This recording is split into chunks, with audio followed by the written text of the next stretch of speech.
Good evening everyone, welcome back to my YouTube channel Nurse World. आज का हमारा topic है वार्निंग साइन ऑफ कैंसर। तो हम लोग एक निमोनिक है जिसे हम लोग कहते हैं क्वेश्चन।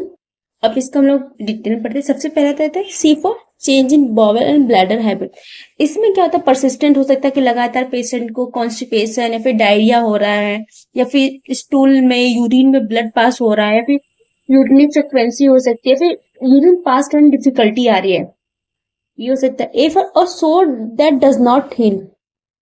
इसका मतलब कोई भी अगर अगर ओरल मतलब माउथ में अगर कोई भी अल्सर हो गया है या फिर स्किन पे कोई वुंड हो गया, तो वो जल्दी हील नहीं करेगा। 2 से 3 वीक हो जाएगा, लेकिन वो जल्दी हील नहीं कर पाएगा। तो ये इंडिकेट करता है कि अगर माउथ में आ तो मतलब ओरल कैंसर है या फिर स्किन कैंसर होने के चांसेस है।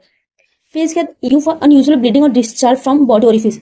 इसका मतलब है कि कोई भी डिस्चार्ज मतलब लाइक डिस्चार्ज ना, लाइक यूरिन में ब्लड आना, स्टूल में ब्लड आना, स्पूटम में ब्लड आना, या फिर मेंस्ट्रुअल के बाद ब्लीडिंग होना वजाइना से, या फिर निपल से डिस्चार्ज हो रहा है, ये इंडिकेट करता है।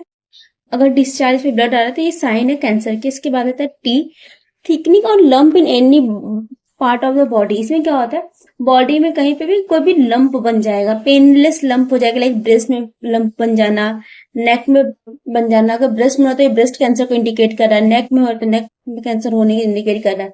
इसके बाद आज फॉर इनडाइजेशन, क्या होता है, इनडाइजेशन होगा, हार्ट बर्न होगा, ये कंडीशन आएगी।